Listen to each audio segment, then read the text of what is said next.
All right, so in the first video, or in the first demo earlier today, we looked at a basic if statement and a condition. But we can make a more complex series of statements by using else.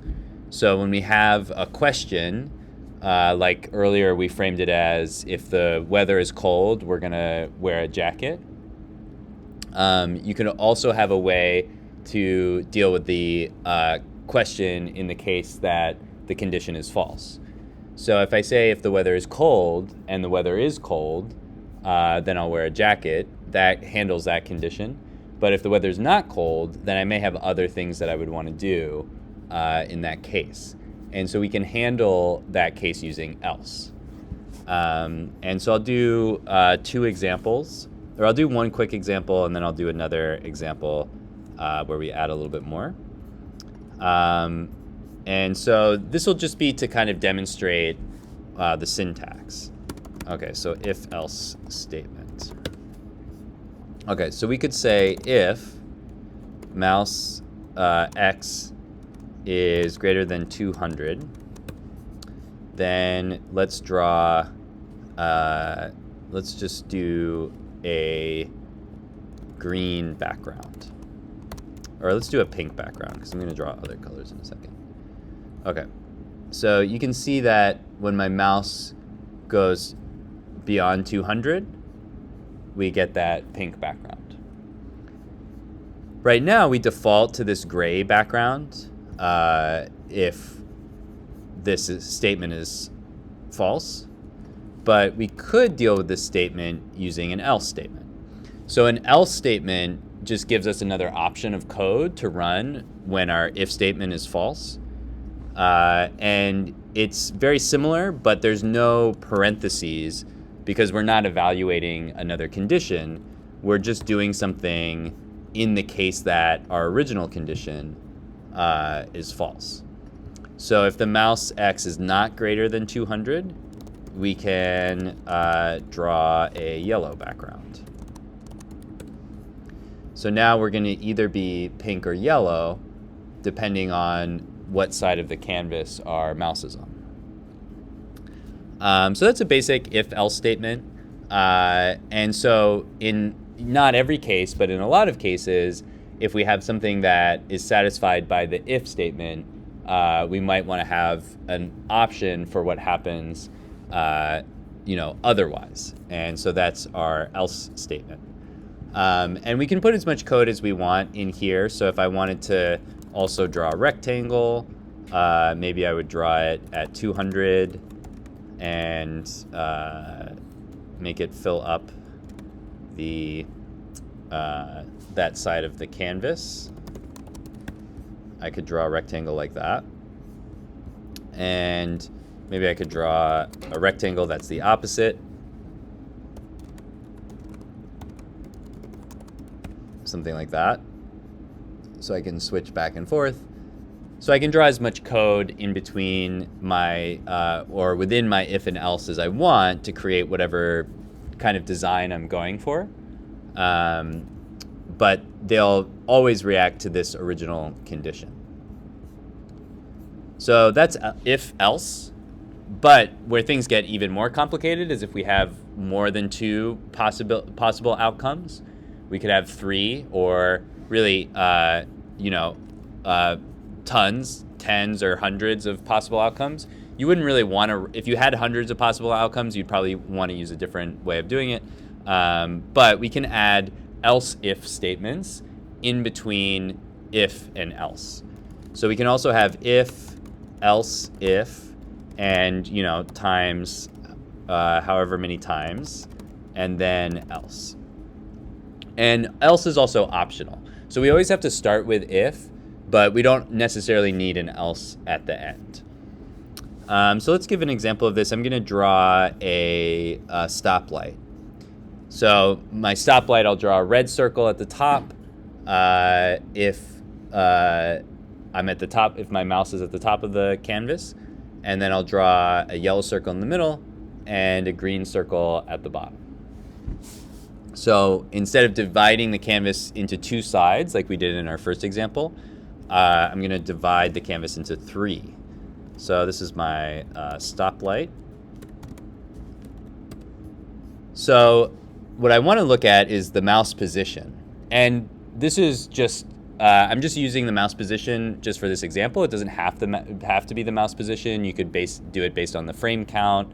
You could do it based on a variable. Actually, maybe we could do it based on a variable after we do the mouse example. So let's draw a red circle here, and we'll divide our canvas into thirds. So I'll say if mouse y is less than, and for this I'm just going to say height divided by 3. So instead of trying to figure out what the exact number is, I know the height of the canvas, and I know I want it to be in 3 parts. So I'll say whatever height divided by 3 is. So if that's true, I'll do a red fill, and I'll draw a circle, and I'm going to try to put it at that part of the canvas. So I'm going to put it at, let's see, I want to put it at about 100x, so I'm going to center it in that first column. And then for y, I want half of a third, which is a sixth. So I'll say height divided by 6. And then for the size, I'll actually use the same thing. Or I'll use height over 3, so it'll fill up the top of the section. Okay. So you can see our fill is applying to our rectangle. So let's put a different fill for our rectangle. We'll say fill is 255 to keep that. Okay, so now you can see if my mouse is in this top section of the canvas, we get that red circle. If it's down here anywhere, we don't see that. So as long as mouse Y, as long as that number is less than a third of the height of the canvas, we're going to see that red circle and anything else that we draw in here. But if we go below here, this is no longer true, and so we go, so we don't see that. So since we have 3, we can't just do if and else. We have to add else if into the middle. So else if combines the else and the if. So we have else, but then we also have if, and then because it's an if, we're going to have a condition. And it's doing a weird syntax thing because I didn't put the condition in here, so we'll fix that in a second. So then we have to figure out what's our next condition. So our next condition is in between this value and above this value. So one of the things that's nice about if else if is that we know if we've made it to else if that this if isn't true. So if this top part was true, we'd already be done with our statement. So I don't have to check for that top part. I only have to check for the next thing that I want to check, which is that we're less than this next part. So we can say mouse Y. The math on this one is a little bit trickier because we're taking a third of the height, but then we're doing it times 2. So we're going to take height over 3 times 2. And let's tidy this code. Okay, that looks better. So now we'll do a yellow circle for our sort of weight light. And we'll do the same thing, except we're going to move our circle down. So I'll do a circle at 100. And for this one, it's a little tricky because remember we're drawing the circle from the middle. So I started at height over 6. I didn't go all the way down to height over 3.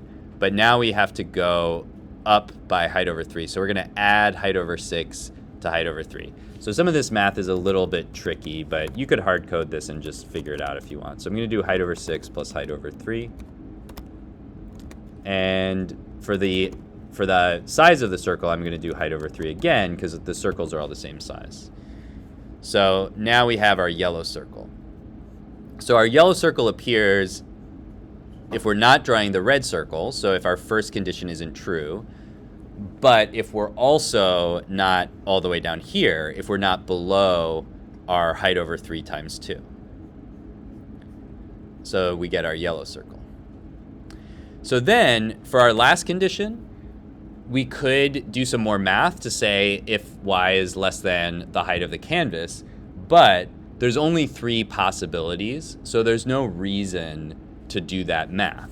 We know that the only third possibility is going to be else. So if we did a condition here, it would still work, but it's not necessary. We don't need to. So when we're mapping out our conditions, we want to think about what's necessary versus, what's just going to happen anyway.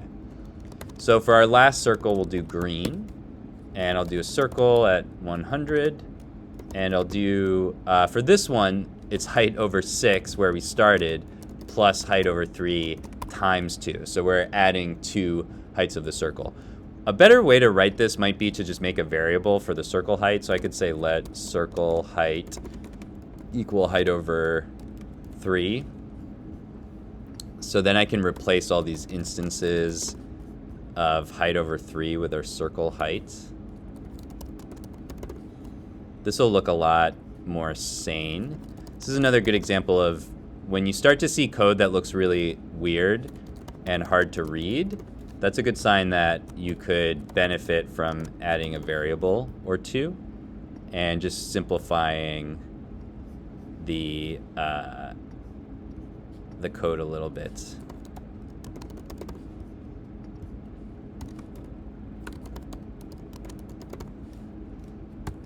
Okay, so now we have our red, yellow, green. So there's a couple things to notice here. One is that the order matters. So if I started with if mouse y is less than circle height times 2, then I would only see the yellow circle when I'm up here. Because if it's less than height over 2, it's also less than just one height. So the order matters, and we have to kind of think through the math sometimes to get that order right. So it can be a little tricky, but if you have something that isn't working exactly right, we can look at it together and figure it out. So the order matters, and then the math matters a little bit, but usually you couldn't figure it out. All right, so let's do the same thing, but this time let's use a variable and just animate it on its own. So we'll see that it's not just related to the position. So on the right side here, we'll do the same thing, but we'll update it with a variable. So I'll make a variable up here, and I'll call this stoplight progress, and I'll set it equal to 0 to start. And then I'll just use the exact same logic, but I'll increase stoplight progress by 1 each time. So it will automatically go through all the values that we're going through with our mouse on the right side of the page. So I can still use circle height. I don't have to recreate this variable. I can just use that. So this time I'm gonna do exactly the same thing. I'm gonna say if circle, or what did I call it? Stoplight progress is less than circle height, then I'm going to draw this red circle. I'm just going to copy this to save a little time. So I'll draw my red circle, and I'm going to move it over to the other side of the canvas, so I'm just going to put it at 300. So now we can see our red circle, but when we get to, or actually we still need to increase it, so I'll say stoplight progress equals stoplight progress plus 1. So now we'll see that red circle is going to disappear after the stoplight progress updates a certain amount. So the stoplight progress is increasing by 1 each frame, and so at a certain point our red circle disappears. Now let's reset it. So we did this last time. If stoplight progress is greater than height, so if we get below the height of the canvas, we'll say stoplight progress equals 0. So we'll just reset it, and so we'll see the red circle is going to disappear, but eventually it'll come back when we set it back to 0. Hopefully I didn't miss anything. Okay, let's keep going. We'll debug this if it doesn't start to work. Okay, so if it's less than 1 circle height, we want to draw the red. Else if stoplight progress is less than circle height times 2, then we want to draw our yellow circle. So I'll copy and paste the yellow circle. And I'm just moving the circle over to 300 so we can see it. Oh, and it might... we do see the outline, so it's good that we have the stroke on. Okay. So finally, else, we don't need to test anything else because there's only 3 possibilities. Finally, we'll draw our green circle. And we'll just move this over. And so we should have an automated version of our stoplight. So we have red, yellow, green. And it should reset, but it's not. So let's see if we can... Oh, I misspelled it. So this should be a lowercase l. Okay. So now we'll see it reset. So our condition doesn't necessarily have to be related to the same thing that we're working with. It can be related to another variable like we see on the right, or it can be related to our mouse position like we see on the left. And it just kind of depends on what your goals are for the project, but we can create either an automated or sort of animated version, or we can make it interactive and react to the position of the mouse or other inputs.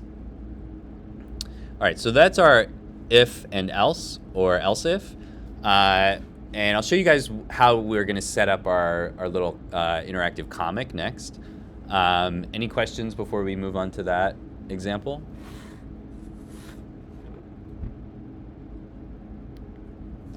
All right. So let's make a new file. We'll call this interactive comic example.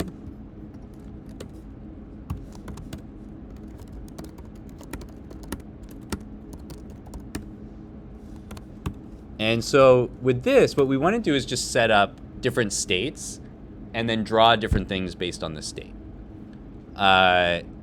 You can make variations to this. You can, do different things. This is just kind of a basic starting point. So in our comic, we'll have 3 or 4 separate panels. And when the user clicks on the comic on the canvas, we'll go to the next panel. And then when they get to the end, we'll go back to the beginning. So it'll be kind of like a PowerPoint slideshow or, anything like that. But as we talked about earlier in class, this is a very typical way of having any program that keeps track of a state. Whether the state is like a position of something, whether it's a level that you're on in a game or a score that the player has. There's lots of states that we have to keep track of, and we can show different things based on what the state is. So I'm going to make a variable called current panel, and I'm going to set it equal to 1. And then in my draw function, I'm just going to draw something if that panel is equal to 1. And then we'll draw something else if the panel is equal to 2, and so on.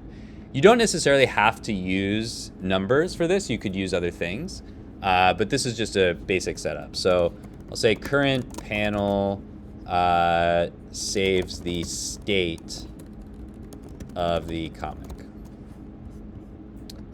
So in my draw function, I'm going to say if current panel, and then I'm going to say double equals 1.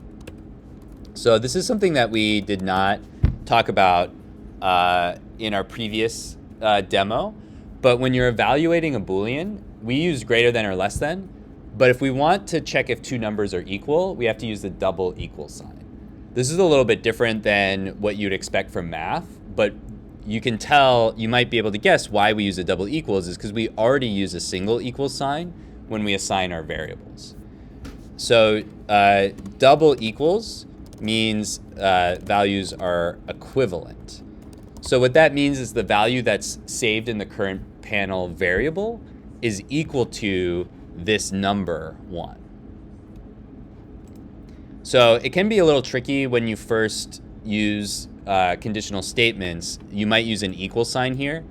It will still run your code, but what it'll do is it'll actually assign the value to a 1, and then it'll try to evaluate that, and it'll probably, you might get an error or you might not. So it can be a little tricky, especially in JavaScript. you might not get an error if you do this wrong. I'll do an example of that in a second. Anyway, if our current panel equals 1, we want to draw the first panel of our comic.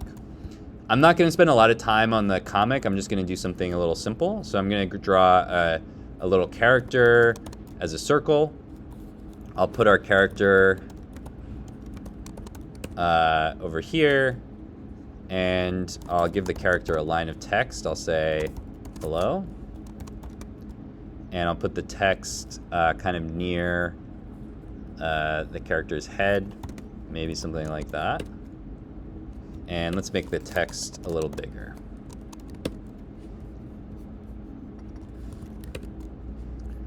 Okay, so that's the first panel of my comic. You know, I'm not going to spend a lot of time building out the comic. I'm just for the example. So if our current panel equals 1, we're going to draw this first panel of our comic. So then we need to give the user a way to go to the next panel. So we're going to bring back our function mouse pressed. So I'm going to say function mouse pressed, and I'm going to say current panel equals current panel plus 1. So now if I click, we don't see anything because the current panel isn't equal to 1 anymore. It's going to be equal to 2. And so if we want to have a second panel of our comic, we need to write what we want to happen if the panel equals 2. So you could do this as an else statement. You could also just do it as another if statement. It kind of depends on how the program is set up. I'm going to do it as an else if because I'm going to have a few different panels. So I'm going to say else if current panel equals 2. And if you want, you can put some line breaks there. It might make it easier to read. JavaScript doesn't really care about line breaks as long as they go after a curly bracket like that. You wouldn't want to put one like here. It actually wouldn't really do anything, but if you want to add some line breaks there for readability, that's fine. Normally, you'll see it look like this. Some classical languages, you'll see it look like this. Like if you write something in C#, for example, that's how they would write it. They put the first bracket on the next line. So there's some, syntax conventions that are different in different languages, but ultimately it's all the same functionality. And you can write it however, is best for you. Okay, so let's draw the second comic panel. I'm just going to do 3, but you can do as many as you want. Okay, so if the current panel equals 2, I'm going to draw a different character. So let's make our second character a triangle. Let's put this character on the right side. So I'll start at like 300x and 100y. And I'll go down to maybe 350x and 150y. And then I'll go back to 250x and stay at 150y. I think that'll be a triangle. We'll find out. And we'll have this character say, what's up? And we'll put this on the left side. So I'll put this at like 40 and 100. Okay, so we've got a circle that says hello. And then we've got a triangle that responds, what's up? And let's make my triangle a little bit taller. So let's do that. Okay, so we've got 2 panels of our comic.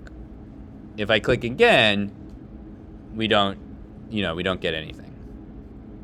So we can keep going. We can say else if current panel equals 3. And maybe we'll have a new character appear. We'll have a rectangle. And we'll put the rectangle at 100x and 300y. And we'll make it 50 by 50. And we'll have the rectangle say, who are you? And we'll put the rectangle text over it 180, 300. See if that looks good. Okay, so we have hello, what's up? And then we have this rectangle down here. He says, who are you? We need a little more room for the text. So that's fine. Okay, so obviously I could keep going. I could make as many panels as I want, but eventually we're going to run out of panels. And so we want to set it back to the beginning. So we can use a conditional to do that. So we can ask, once we get to a certain panel, we want to set the current panel back to 0. So we can say if current panel is greater than, and then here we need to just set it to greater than whatever our last panel is.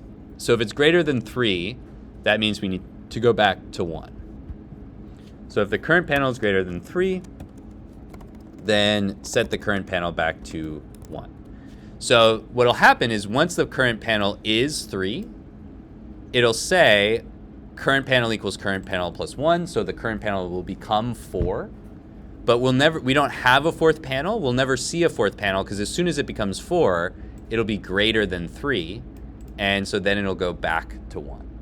So however many panels you have in your comic is what this number should be here. There's different ways to do this, but based on the setup I have, that will be the case.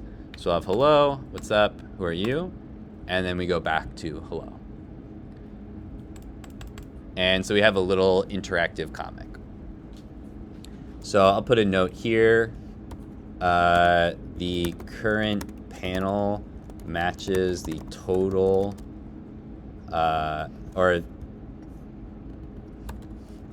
let's say this should match total number of panels.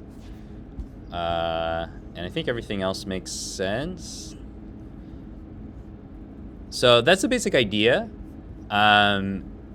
You guys can make variations to this if you have other ideas for things that you want to do. It doesn't have to be exactly the same as this. And you could use images, you could use text, you could use, different colors, different shapes. As long as you're using some kind of conditional logic to make some kind of interaction, then it's going to be fine. So last bit, just like we did last week, because there is an interaction, we need to tell a user to look for the interaction. So if a user was coming across this project and they didn't know what the point of the project was, they would just see a circle that says hello and they would think that's the whole project, right? There's nothing in the project that says, you can click on me. So let's go to our HTML and just add some instructions. So I'll add a paragraph and we'll say click on the canvas, or we can just say image. They might not be familiar with the canvas. Click on the image to advance the comic. Okay, and then I'll change the font, the color of the text, just so you can read it. I'll change it to green.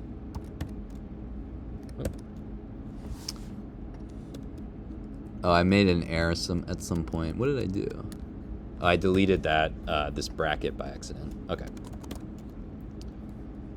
So we'll say paragraph color is green. Let's do light green so it stands out a little bit more. Okay. So anytime we have an interactive project, we need to include instructions. They can be part of the P5 sketch, like you could use text inside the sketch, or you can use the HTML to add those instructions. All right. And just like we did last week, I already demoed this, so I won't do it again, but obviously if there are multiple frames in your comic, when you do your documentation, you should put each frame in the comic so that we see that on the blog post. All right, any questions on the assignment or any of the code?